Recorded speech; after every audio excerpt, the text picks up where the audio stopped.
안녕하세요. 조민호입니다. 최근에 이제 윤석열 후보 지지율이 약간 소폭 변동이 있는데, 이 관련해서 여러 가지 이슈들에 대해서 몇 마디 좀 말씀을 드리려고 합니다.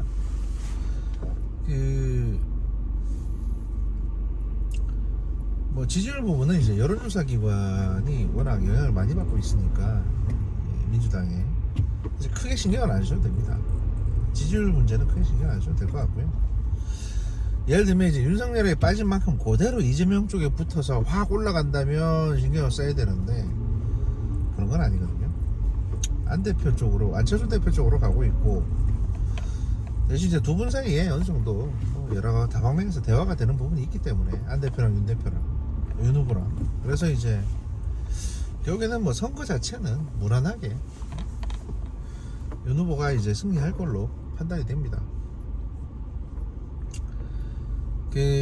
지금 이제 나오는 이슈들 있죠. 예를 들어서 가로세로 연구소에서 나오는 얘기들은 민주당에서는 이걸 어떻게든 쉴드를 쳐보려고 검찰에서 빼돌려진 게 아니냐 이런 얘기 하시는데, 그건 아니고요. 피해자가 준 거고, 피해자가 그 사기 사건의 피해자가 주신 거고, 원래 그 서류는 최종적으로 이제 법원의 재판 서류입니다. 이게 무슨 얘기냐면, 검찰 수사기록이라고 했잖아요. 수사기록. 근데 그게 수사기록은, 모든 수사기록은 원래 딱 한 부만 존재합니다. 한 부. 사본이 없어요. 그러니까 관공서에서는 사본을 만들지 않습니다. 그래서 경찰에서 수사를 먼저 하면 경찰에서 꾸민 수사 조서 이걸 검찰로 보내고, 그럼 그 원본 한 부가 검찰에서 이것저것 뒤에 또 서류가 더 붙어가지고 이게 법원으로 갑니다. 그래서 법원에서 1심, 2심, 3심 재판하는 동안에 법원에서 이걸 보관을 해요. 최종적으로 재판이 끝나면 법원에 이게 영구 보관됩니다. 그래서 이제 형사사건이 끝나게 되면 피해자는 이걸로 민사소송을 걸어야 되니까, 이걸 이제 판사한테 이제 소송 서류 사본을 요청을 하게 돼요. 그 피해자가 요청할 수도 있고, 피해자를 대리하는 변호인이 요청할 수도 있습니다.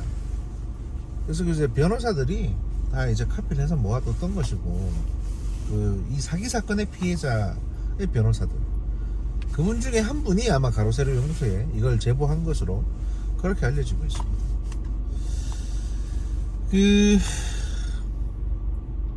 그런 상황이고, 그래서 이제 그 안에 들어있는 내용들은 사실상 팩트입니다. 예를 들면 무슨 비밀 장부 어쩌고 하는데 그런 거 아니고요. 거기 누가 거기서 얼마 먹었다, 이거는 이제 검찰에서 만든 범죄 일람표라고 해서 검찰에서 만든 공식적인 표예요. 사실 그대로 팩트를 확인해가지고 적어놓은 겁니다. 업자가 적어놓은 장부가 아니에요. 범죄 일람표는 원래 그런 식으로 관리합니다. 장부를 업자가 수기로 작성했다면 그것도 아마 나중에 증거에 첨부가 됐겠죠. 하여튼 그런 식으로 이제 문서가 그렇게 존재하는 것이고요. 그 다음에, 그럼 이 건에 대해서 진실은 뭐냐? 왜 이준석은 이제 그런 얘기 하죠. 성접대를 받았다 안 받았다, 룸사롱 갔다 안 왔다 이런 얘기는 안 하고, 이걸로 검찰이 나한테 전화 한 통 한 적이 없는데 이러면서 막 말을 돌립니다. 근데 사실 검찰이 이준석을 수사하려고 수사한 게 아닙니다.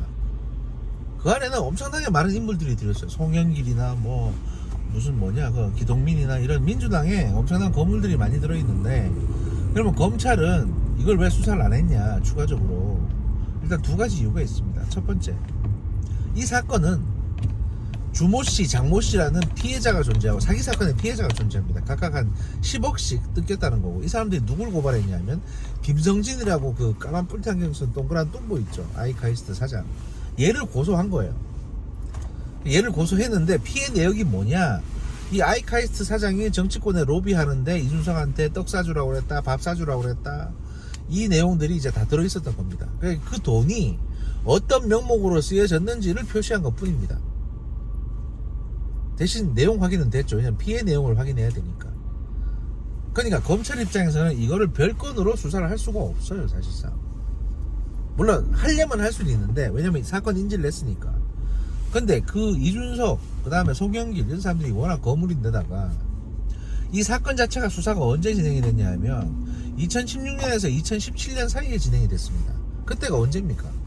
박근혜 정부가 탄핵 한 해 만에 이럴 때잖아요. 또 민주당이 집권 한 해 만에 이럴 때입니다. 그런 시기에 사건의 주 핵심도 아닌 부수적으로 발견된 건에 대해서 곧 탄핵 당할지도 모르는 박근혜 정부의 이준석을 또는 민주당 정부의 송영길을 수사할 만한 배짱 있는 검사가 누가 있겠어요? 막말로 내 사건도 아닌데 이거는 사실 특수부나 공안부로 넘겨야 되는데 이 사건은 지금 형사부에서 담당했거든요. 대전지검. 그러니까 그냥 사건 자체만 집중하자고 한 거예요. 게다가 그런 식으로 이제 그 내용에 돈 받아 먹은 사람이 너무 많았어요. 그때 2012년 2014년 15년 그 몇 년 동안 이 김성진이라는 애가 다른 이제 업자들 스폰서들을 물주들을 끌어들여 가지고 정치권 전반에 로비를 했습니다. 거의 엄청나게 많은 사람들한테 1,000만원 2,000만원씩 뿌려댔어요. 그리고 이 내용을 국민일보의 강중구라고 하던가 뭐 그 양반이 이제 기자가 이걸 인지했는데 요거를 민주당에 주면서 이래저래 활용했죠. 맨 처음 활용한 건 뭐냐, 반기문, 2017년 탄핵 정부 때 반기문이 출마 못하게 만들었습니다. 그래서 문재인이 수월하게 당선되게 만들었고요. 그러니까 기자 새끼라는 것들이 사실상 믿을 만한 것들이 못 되는 거예요. 어떻게 보면. 물론 참 언론인도 있습니다. 그런데 이렇게 자기만의 이득을 위해서 이렇게 확보된 정보를 회사에도 알려주지 않고 지 혼자 이거 가지고 장사하는 인간들이 있는 거죠. 이렇게 좀 하다가 강중구 이거 나중에 공천 하나 주세요 이럴 수 있죠. 그런 게 기레기입니다. 폴리 저널리스트. 하여튼 뭐 그게 내용은 그거고. 그럼 이준석은 어떻게 되냐? 이전에 이준석이 지금 몇 번을 튀어나갔습니다. 또 후보를 계속 공격하고 이 배후에 민주당이 있는 거 아니냐 이렇게 가세현이 문제 제기를 했고, 상당수의 지금 국민의힘 의원들이 이걸 거의 정설로 받아들이고 있는 상황입니다. 그래서 야, 이준석 저건 안 되겠다. 이게 뭐 큰 범죄라고 할 수는 없지만 소위 말해서 당을 배신한 인간이다. 이런 인식이 지금 꽉 박혀 있어요. 그러니까 이준석은 사실상 당 대표라고는 하지만 식물 대표인 존재인 겁니다. 자, 그러면 이제 여기서 여러분들이 윤석열을 비판하면서 이런 얘기를 하시죠. 아니, 솔직히 까놓고 얘기해서 문재인 정부의 그 적폐를 청산하겠다고 대통령 하겠다는 사람이 이준석 하나 처리 못해서 휘둘리냐 이런 얘기를 하시잖아요. 리더십 없다는 식으로. 그런데 그거는 옳지 않습니다. 무슨 얘기냐면 공정과 상식이 사실 모토 아닙니까? 성적대를 받은 것도 맞는 것 같고 뇌물을 받은 것도 맞는 것 같은데 그게 선출직, 그러니까 다수 당원과 국민들의 투표로 선출된 이준석이라는 선출직 어떻게 보면 공당의 대표를 날릴 근거가 되려면 이걸 포인트로 해서 뭐 형사적인 어떤 검찰이나 경찰의 수사가 들어가고 거기서 다시 한번 이게 확인이 돼야 되는 겁니다. 그게 아니라 단순히 가세현의 의혹 제기만으로 만약에 윤석열 후보가 이준석한테 나가달라, 당원권 박탈해야 된다 이런 식으로 성급하게 얘기를 하면 이거는 대통령 후보로서 할 수 있는 처신은 아니에요. 솔직히 말씀드리면 이준석도 공당의 대표고 선출직 대표입니다. 선출직 대표를 몰아낼 때는 소위 말해서 뭐 탄핵을 하거나 뭘 하거나 할 때는 그에 합당한 절차가 있어야 되는 겁니다. 안 그러면 납득 못합니다. 예를 들어서 지금 만약에 윤석열이 뭐 최고위원들한테 이렇게 해가지고 야 이준석 쫓아내라 그래서 결의해서 쫓아내다 칩시다. 그럼 이준석이 이걸로 가처분 신청되고 소송전 벌이고 서로 멱살잡이 하면 그때는 어떡할 건데요? 국민이 뭐 완전 개판되는 거예요. 그리고 지금 나이 든 사람들 중에 또는 중진들 중에 이준석 편드는 사람들이 있습니다. 그 사람들은 왜 편들겠습니까? 이준석이 이뻐서 편들겠어요? 내년 지방선거 공천권이 이준석한테 있다고 생각되니까 편들고 있는 겁니다. 거기 찍히면 내가 언제 날아갈지 모른다. 실제로 이준석은 지금 실권이 거의 없는데도 불구하고 그게 그 사람들한테는 관행이고 공포인 겁니다. 그래서 이준석이 어마어마한 힘을 갖고 있는 거예요. 왜냐하면 당대표니까. 당대표가 아닌 이준석은 그냥 줘봐. 그냥 두들겨 패도 돼요. 그냥 일반인이니까. 근데 지금 당대표니까. 하여튼 뭐 그런 복잡한 문제들이 있습니다. 게다가 그런 메이저 언론사는 지금 왜 안 받았으냐. 그건 또 다른 문제가 있는데, 그 메이저 언론사들이 지금 가로세로 연구소 같은 유튜버, 특히 극우 유튜버 채널, 이런 채널들에 대해서 약간 감정이 좀 있습니다. 라이브 의식도 있고 감정도 있어요. 만약에 이 건이 가로세로 연구소를 통해서 나오지 않고 다른 어떤 유튜버를 통해서 나왔다면 약간 진보적이거나 중립적이거나 그랬으면 불길이 확 붙었을 겁니다. 근데 하필이면 메신저가 가로세로 연구소야. 늘 헛소리만 하는 애. 그러니까 이런 문제가 발생하는 겁니다.